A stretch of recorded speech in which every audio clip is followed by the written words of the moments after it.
ড্রামার শুরুতে আমরা আমাদের ফ্যামিলির জেনকে দেখি যে তো গাড়ি করে বাসায় এসেছিল।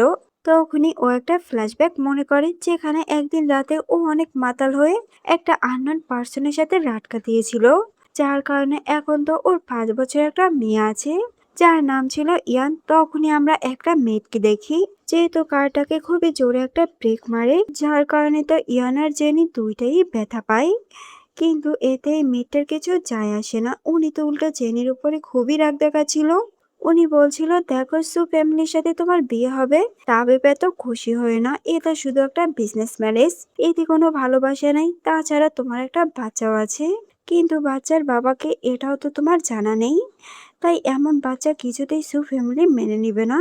তোমার ভালোর জন্য বলছি, একে এখানেই রেখে যাও আর তুমি একাই আমার সাথে ভিতরে চলো।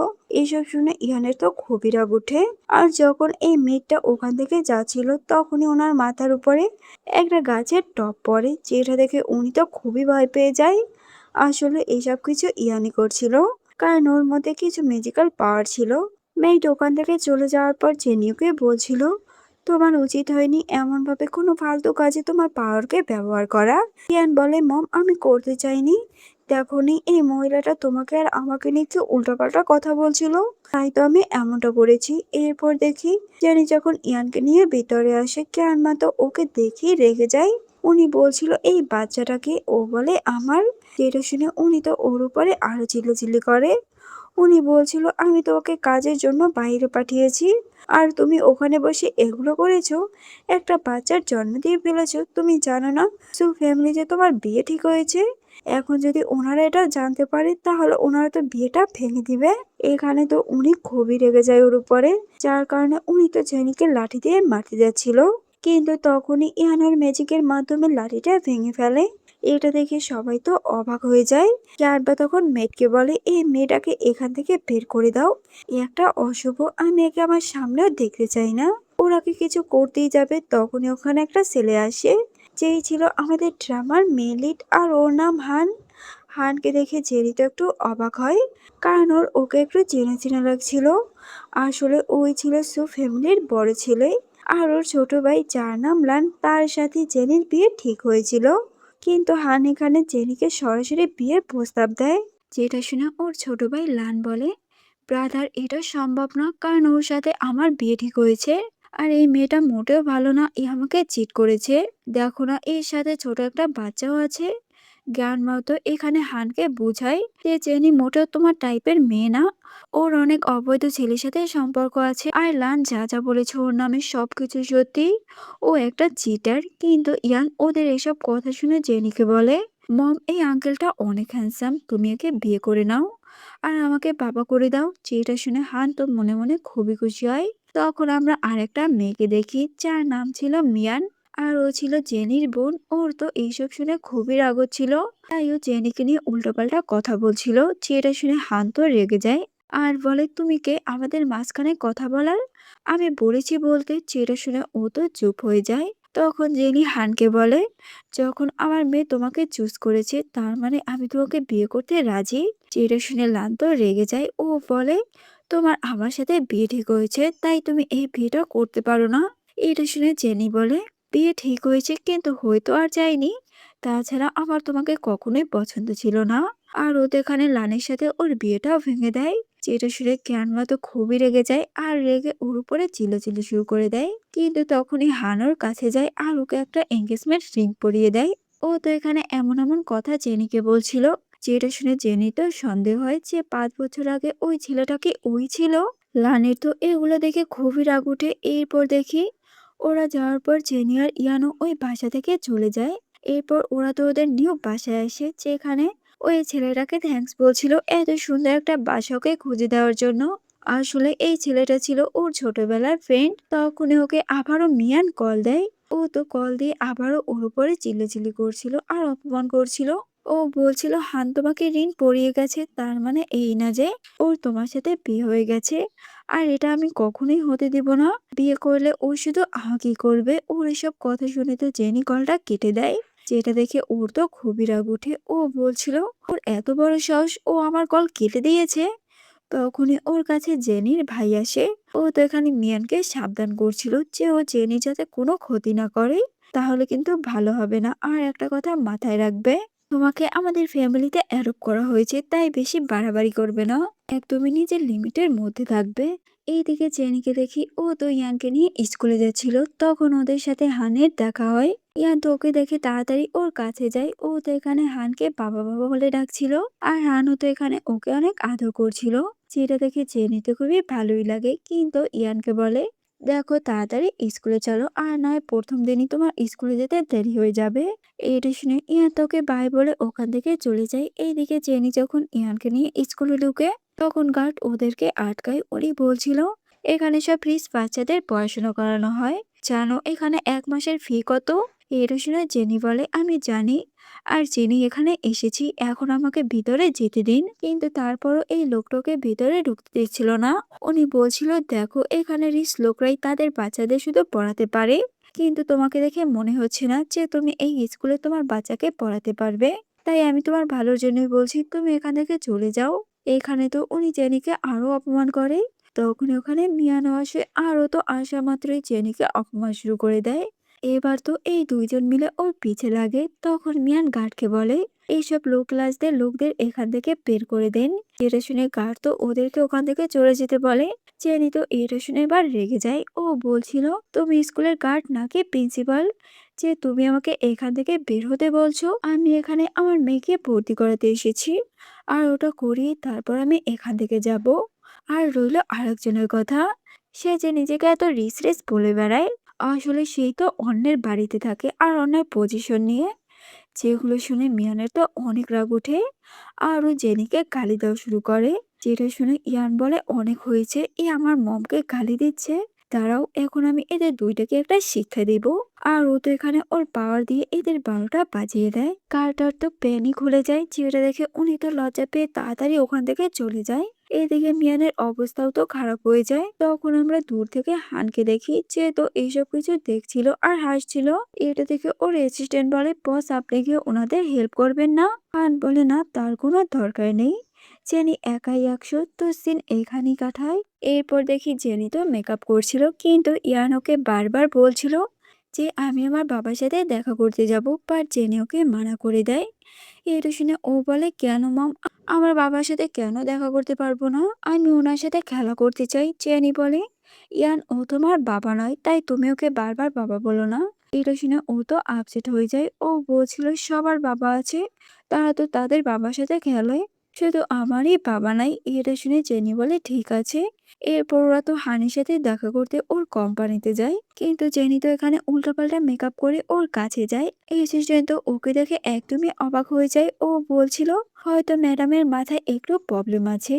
এইদিকে জেনিকে দেখি ও তো হানের কাছে যায় আর ওকে জিজ্ঞাসা করে যে আমাকে কি সুন্দর লাগছে।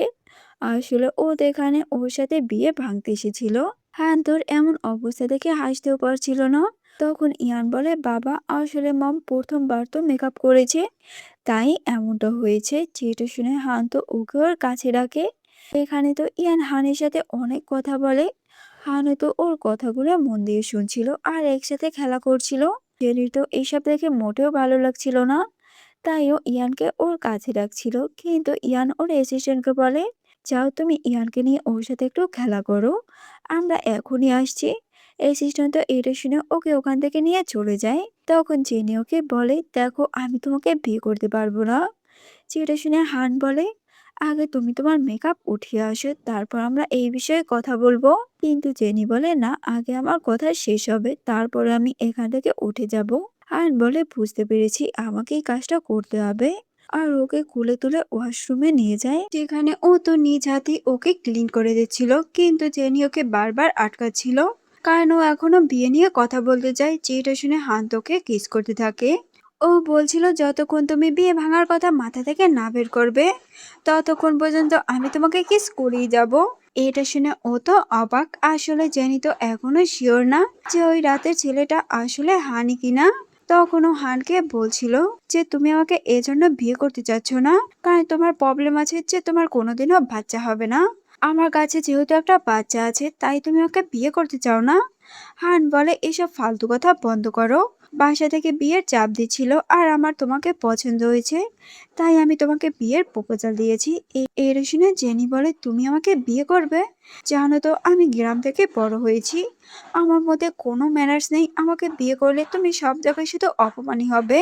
ও আরো ওর নামে বাজে বাজে কথা বলে, কিন্তু হান এসব শুনে বলে, আমার কোনো যায় আসে না, তারপরও আমি তোমাকে বিয়ে করব। জেনি তো এগুলো শুনে অবাক। এরপরে জেনিকে ক্লিন করে ওর অফিস রুমে নিয়ে আসে। এখানে তো ওর অনেকটাই কাছে এসে ওকে কিস করতেই যাবে, তখনই ওখানে ইয়ান আসে। যেটা দেখে হান তো ওর থেকে দূরে সরে যায়। তখন ও জেনির হাত থেকে ওই রিংটা নিয়ে নেয় যেটা ওকে পরিয়ে দিয়েছিল। এটা দেখে ও তো খুবই খুশি হয়। ও বলছিল, ফাইনালি হান আমার কথায় রাজি হয়ে গেছে, আরো আমাকে বিয়ে করবে না। কিন্তু তখনই হান রিংটা একটা লকেট আকারে ওর গলায় পরিয়ে দেয়, যেটা দেখে ও তো আরো অবাক। তখন হান বলে, আসলে এই রিংটা তোমার হাতে একটু বড় হয়ে গেছিল, তোমার অসুবিধা হচ্ছিল, তোমার পরতে অসুবিধা হচ্ছিল, যার কারণে আমি এমনটা করেছি। এখন আর কখনোই তুমি এটা ভুলতে পারবে না। জানি তো এটা শুনে বলে, তুমি কে যে আমি তোমার কথা শুনবো? আমার যখন মন চাইবে এটা আমি খুলে ফেলবো। তখন হান ইয়ানকে বলে, তুমি কি কি খাবার খেতে চাও? এটা শুনে জেনি এমন একটা রেস্টুরেন্টের নাম বলে। ও বলছিল ওখানে গিয়ে আমরা খাবার খাবো। আসলে ওটা তো খুবই এক্সপেন্সিভ একটা রেস্টুরেন্ট ছিল, আর তাছাড়া ওটাতে 1 মাস আগে খাওয়ার জন্য বুক করে নিতে হয়। ওর তো মনে হচ্ছিল এবার হান ওদেরকে ওই রেস্টুরেন্টে খাওয়াতে পারবে না, আর না খাওয়াতে পারে মনে মনে অনেক গিল্টি ফিল করবে। কিন্তু হান তো ওর ভুলটা ভেঙে দেয় আর ওদের ওই রেস্টুরেন্টে নিয়ে যায় খাবার খাওয়াতে, যেটা দেখে ও তো একদমই শখ। তখনই ওই রেস্টুরেন্টে মিয়ানো আসে। ও তো ভিতরে ঢুকতে যাচ্ছিল, কিন্তু গার্ড ওকে আটকায়। উনি বলছিল আজ এখানে কেউ ঢুকতে পারবে না, কারণ একজন আজকে রাতে ডিনারের জন্য পুরো রেস্টুরেন্টটা বুক করে নিয়েছে। এটা শুনে ও বলে, কিন্তু আমি তো 1 মাস আগে এটা বুক করেছিলাম, আজ আমার অনেক বড় একটা মিটিং আছে। কিন্তু গার্ড বলে, দেখেন সব কিছু ক্যান্সেল, তাই প্লিজ আপনি এখান থেকে চলে যান। এটা শুনে ও তো রাগ করে ওখান থেকে চলে যায়। এরপর হসপিটালে ওর গ্র্যান্ডমার সাথে দেখা করতে আসে। ও দেখে এখনো তো গ্র্যান্ডমার মুখ থেকে দুর্গন্ধ বের হচ্ছিল। আসলে এই সব কিছু ইয়ানোর ম্যাজিকের মাধ্যমে করেছে, যাতে উনি আর ওর মাকে কোনো উল্টাপাল্টা কথা না বলতে পারে। তো সিন এখানেই কাট হয় আর আমরা পরের দিন সকালে দেখি যেখানে ইয়ান তো সকাল সকাল উঠেই হানের সাথে খেলা করছিল। আসলে ওরা কাল রাতে ডিনারের পর হানের বাড়িতেই ঘুমিয়ে পড়ে। তখনই ওখানে হানের গ্র্যান্ডপা আসে, যেহেতু ইয়ানকে দেখে খুবই খুশি হয় আর ওকে তাড়াতাড়ি ওনার কোলে তুলে নেয়। ইয়ান বলছিল, তুমি কে? উনি বলে, আমি হচ্ছি তোমার গ্রেট গ্র্যান্ডপা। আর এটা দেখে তাড়াতাড়ি ইয়ানকে ওর কোলে নেয় আর বলে, গ্র্যান্ডপা তুমি একটু শ্বাস নাও আর আস্তে আস্তে কথা বলো। এইটা শুনে গ্র্যান্ডপা বলে, আমি তোমাকে কবে থেকে বিয়ে করতে বলেছিলাম, কিন্তু তুমি তো রাজি ছিলে না। আমি ভেবেছিলাম হয়তো তোমার কোনো সিক্রেট গার্লফ্রেন্ড আছে, কিন্তু পরে জানতে পারি তাও তোমার নাই। তখন আমি ভেবেছি হয়তো তুমি লেসবিয়ান আর অ্যাসিস্ট্যান্টের সাথে ডেট করো, এই জন্যই বিয়ে করতে চাও না। কিন্তু আমার ধারণা ভুল হয়ে গেছে, এখন তো তোমার একটা মেয়েও আছে। বলো আমি খুশি হব না তাহলে কে হবে? আজ তো আমি অনেক খুশি। তখন উনি জেনের কথা জিজ্ঞাসা করে। চেয়ে শুনে হান বলে, ও কাল রাতে অনেক টায়ার্ড হয়ে গেছে তাই এখন ঘুমাচ্ছে। আর ও অ্যাসিস্ট্যান্টকে বলে যে গ্র্যান্ডপাকে বাসায় দিয়ে আসো, কিন্তু গ্র্যান্ডপা বলে, আমি কোথাও যাব না, আমি এখানেই থাকবো। উনি তো এখানে চিল্লাচিল্লি শুরু করে দেয়। ওনার চিল্লাচিল্লিতে তো জেনির ঘুমও ভেঙে যায় আর ও রেগে ওখানে আসে। ও বলছিল সকাল সকাল কে এত চিল্লাচিল্লি করে। তখন হান গ্র্যান্ডপার সাথে ওর পরিচয় করিয়ে দেয়। গ্র্যান্ডপা তো ওকে দেখে খুবই খুশি হয় আর উনি ইয়ানকে নিয়ে ওখান থেকে চলে যায় ওর সাথে খেলা করতে। তখন জেনিকে ওর মা কল দেয়, উনি তোকে কল দিয়ে অপমান শুরু করে দেয়। এগুলো শুনে ও হানকে বলে, তুমি তো সবকিছুই শুনে ফেলেছো। ও বলে, হ্যাঁ। ওর ভয়েস শুনে ওর মার তো অবস্থাই খারাপ হয়ে যায়। তখনই ওখানে জেনির বাবা আসে, যে তো ওর মাকে দেখে বলছিল, তোমার কি হয়েছে, তুমি এত ঘামাচ্ছ কেন? উনি আরো কিছু বলতেই যাবে, তখন ওনার কোম্পানি থেকে ওনাকে কল দেয় যে সব ওয়ার্কাররা তাদের 3 মাসের বেতন যাচ্ছে আর আন্দোলন শুরু করে দিয়েছে। এগুলো শুনে উনি তো অসুস্থ হয়ে পড়ে। এটা দেখে ওর মা বলে, এই সব কিছু হয়েছে ওই জেনির জন্য। এরপর উনি ওনাকে সব কথা বলে দেয়, যেটা শুনে ওর বাবাও তো এবার জেনির উপরে রেগে যায়। তখনই ওখানে বিয়ান আসে। ও বলছিল, কি হয়েছে? কিন্তু ওর বাবা এতটাই রেগেছিল যে উনি তো ওর উপরেই চিল্লাচিল্লি করছিল আর জেনির রাগ সব ওর উপরে উঠেছিল। এটা দেখে ও তো খুবই রেগে যায় জেনির উপরে। ও বলছিল, এবার তো আমি একে একটা শিক্ষা দিবই। এদিকে জেনিকে দেখি ও তো ইয়ানকে নিয়ে শপিং করতে বাইরে যায়। তখন ইয়ানের কিছু টাই পছন্দ হয়। ও বলছিল, মম, এটা আমি বাবার জন্য নিতে চাই, কারণ বাবা আমাকে অনেক গিফট দিয়েছে, তাই আমি ওনাকে কিছু গিফট দিতে চাই। এটা শুনে জেনি বলে, ঠিক আছে। এরপর স্টাফকে ওই টাইটের প্রাইস জিজ্ঞাসা করে, কিন্তু এই স্টাফটা মনে করে ও খুবই গরিব আর ও এটা কিনতে পারবে না। এই জন্য ও তো জেনির সাথে মোটেও ভালো ব্যবহার করে না। ও বলছিল, ওই টাইটের দাম প্রায় 50,000 টাকা, আমার মনে হয় এটা তুমি কিনতে পারবে না, তাই প্লিজ আমার সময় নষ্ট না করে এখান থেকে চলে যাও। এটা শুনে জেনিও বলে, সত্যি তো, এটা আমার দ্বারা কিনা সম্ভব না। আর ও ওখান থেকে চলে যাচ্ছিল, কিন্তু ইয়ান তো যেতে চায় না। ও বলছিল, আমি এটা নিয়ে এখান থেকে যাব। এটা শুনে ও তো না চাইতেও ওটা কিনতে যায়, কিন্তু স্টাফটা ওটা ওকে ধরতে দেয় না। ও বলছিল, আগে টাকা বের করো, তারপর এটা হাতে নাও। এটা শুনে ইয়ান তো রেগে যায় আর ও ম্যাজিক দিয়ে ওই টাইটা ডাস্টবিনের মধ্যে ফেলে দেয়। ওটার অবস্থা তো একদমই খারাপ হয়ে যায়, যেটা দেখে জেনি তো ওখান থেকে চলে যাচ্ছিল, কিন্তু স্টাফটা ওকে আটকায় আর বলে, এটা তোমার জন্য খারাপ হয়েছে, তাই তুমি এটার প্রাইস দিয়ে এখান থেকে যাবে। এটা শুনে ও বলে, তুমি কি পাগল? আমি কেন এটার প্রাইস দিব? এটা তোমার জন্য নষ্ট হয়েছে, আমার জন্য না, তাই তুমি এটার প্রাইস দিবে। এগুলো বলে ও দোকান থেকে চলে যাচ্ছিল, কিন্তু স্টাফ তো এখন ওকে জোর করতে থাকে টাকা দেওয়ার জন্য। তখন ওখানে একটা গার্ডও আসে। এখন তো দুইটাই মিলে ওকে চেপে ধরে আর ওর থেকে টাকা চাইতে থাকে। এটা দেখে ওর তো রাগ উঠে আর ওদের সাথে ঝগড়া শুরু করে দেয়। তখন স্টাফ ওকে বলে, তুমি জানো এই শপটার মালিককে? যদি উনি এখানে আসে আর এই অবস্থা দেখে, তাহলে তোমার জেলও হতে পারে। ও বলে, ঠিক আছে, আসতে বলো। তো কিছুক্ষণ পর দেখি ওখানে হান আসে। ও তো এসে স্টাফের উপরে চিল্লাচিল্লি শুরু করে দেয়। ও বলছিল, তুমি কে হও ওকে এইসব কথা বলার? আর এত বড় সাহস তোমার, তুমি ওকে এখানে আটকে রেখেছো? আসলে এই সবটা ওরই। ওকে দেখে এরা তো ওর কাছে মাপ চাইতে থাকে, কিন্তু হান তো ওদেরকে ওখান থেকে বের করে দেয়। আর জেনি আর ইয়ানকে নিয়ে বাসায় এসে ওরা তো খাবার খাচ্ছিল। তখন জেনি ওকে থ্যাঙ্কস বলছিল আজকে ওকে হেল্প করার জন্য। আর বলে, শুধু থ্যাঙ্কস? জেনি বলে, আমি তোমাকে এত এক্সপেন্সিভ একটা টাই গিফট দিয়েছি, তাতেও তোমার হয়নি? তখনই ওকে ওর মা কল দেয়, যেটা দেখে ও তো খুবই রেগে যায় আর ও কল কেটে দিচ্ছিল, কিন্তু ওর মা ওকে আটকায়। আর উনি তো ওর সাথে খুবই ভালো ব্যবহার করছিল। উনি বলছিল, আমরা তো একটা ফ্যামিলি, ভুল বোঝাবুঝি হতেই পারে, তাই সবকিছু আমাদেরই সলভ করে নেওয়া উচিত। তুমি আমাদের বাসায় এসে একদিন থেকে যাও। ও বলে, ঠিক আছে, আমি আসবো। এরপরও হানকে সবকিছু বলে যে আমি কিছুদিন ওই বাড়িতে গিয়ে থাকবো। তুমি ইয়ানের ভালোভাবে খেয়াল রেখো, মনে রাখবে এটা তোমার জন্য একটা এক্সাম, যদি পাশ করো তাহলেই আমি তোমাকে বিয়ে করব। ও বলে, তা তো আমি পাশ করবই, কিন্তু ওখানে যদি তোমার কোনো প্রবলেম হয়, তাই আমি তোমার সাথে যাব। ও বলে, না, তার কোনো দরকার নেই, আমি একাই ওই বাড়িতে যাব। হান বলে, ঠিক আছে, কিন্তু যদি কোনো সমস্যা হয় তাহলে জলদি আমাকে কল করবে। ও বলে, ঠিক আছে। এরপর দেখি ও যখন ওই বাড়িতে যায়, এই মেয়েটা তো ওর সাথে খুবই ভালো ব্যবহার করে, যেহেতু আগে কখনোই ওর সাথে ভালো ব্যবহার করতো না। এটা দেখে ও বলছিল, নিশ্চয়ই কোনো গন্ডগোল আছে, আমাকে সাবধানে থাকতে হবে। এদিকে ইয়ানকে দেখি ও তোর মমকে অনেক মিস করছিল, যেটা দেখে হানোর কাছে আসে আর ওকে বোঝায় যে তোমার মম খুব জলদি ফিরে আসবে। তো পরের দিন সকালে দেখি মিয়ান যখন খাবার খেতে আসে, ও তো খাবার দেখে একদমই রেগে যায়।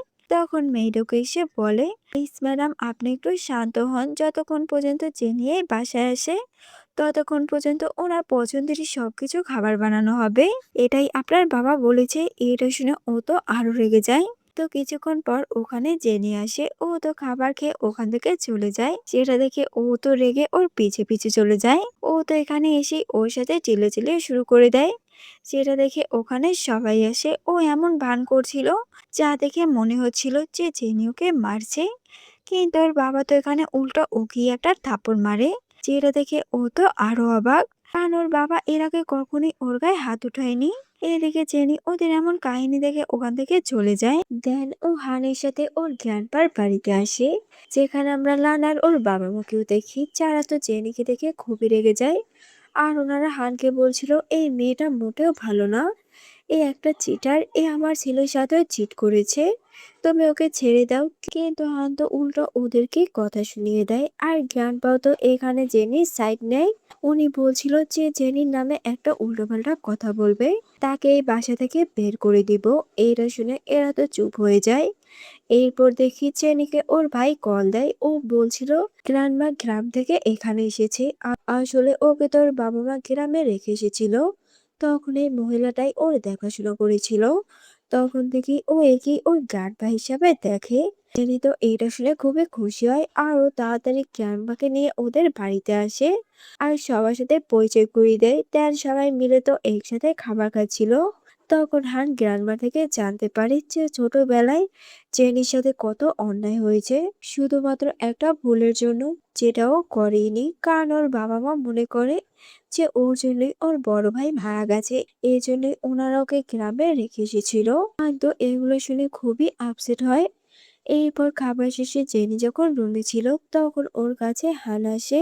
ও তো এখানে ওর অনেকটাই কাছে আসছিল, যেটা দেখে ও তো ওকে ওর থেকে দূরে সরিয়ে দেয়। হান এটা দেখে বলছিল যখন তুমি জানতে পারবে আমি কে তখন তুমি নিজেই আমার কাছে আসবে। ও বলে দেখো, আমি তোমার বিষয়ে সবকিছু জানি। যে তুমি কে? হান বলে না, তুমি আমার বিষয়ে সবকিছু জানো না। এদিকে মিয়ানকে দেখি ও লানের সাথে মিলে একটা প্ল্যান বানায় জেনিকে মারার। এরপর জেনি ইয়ানকে নিয়ে স্কুলে যায়। তখন মিয়ানোর সামনে আসে, যাকে দেখে ইয়ান তো বুঝে যায় যে ওর মায়ের সাথে কিছু উল্টাপাল্টা করতেই এখানে এসেছে। তাই ও তো ওর ম্যাজিকের মাধ্যমে ওর মুখে পিম্পল দিয়ে ভরিয়ে দেয়। এটা দেখে ও তো একদমই অবাক হয়ে যায় আর ওর অবস্থা খারাপ দেখে ও তাড়াতাড়ি ওখান থেকে চলে যায়। এরপর ও লানের কাছে আসে আর ওকে সবকিছু বলে, যেটা শুনে ও তো উল্টা মিয়ানের উপরেই রাগ দেখায় কারণ ওর জন্যই ওর প্ল্যানটা নষ্ট হয়ে গেছে। এখন যা করার আমাকেই করতে হবে। এরপর আমরা একটা পার্টি দেখি, যেখানে তো সবাই ছিল, মানে জেনির ফ্যামিলি, হানের ফ্যামিলি, সবাই। দেন যখন ওখানে জেনি আসে তখন লানোকে দেখে বলছিল, আজকে আমি সবার সামনে তোমাকে এক্সপোজ করব যে 5 বছর আগে তুমি আমার সাথে কি করেছিলে আর আমার সাথে বিয়ে ঠিক হওয়ার পর তুমি কার সাথে রাত কাটিয়েছিলে। যেটা শুনে ওখানে সবাই তো অবাক। তখন হান বলে, ওই রাতে আমি ওর সাথে ছিলাম আর তুই ওকে ড্রাগ দিয়ে আমার রুমে পাঠিয়েছিলি। কেন তোর কিছু মনে নেই? এখন সব নাটক করছিস, এখন এসব নাটক করছিস। আর ইয়ানের আসল বাবা আমি। এরপর ও তো সবাইকে ওদের ডিএনএ রিপোর্ট দেখায়, যেটা দেখে সবাই তো অবাক আর জেনিও তো অবাক হয়ে যায়।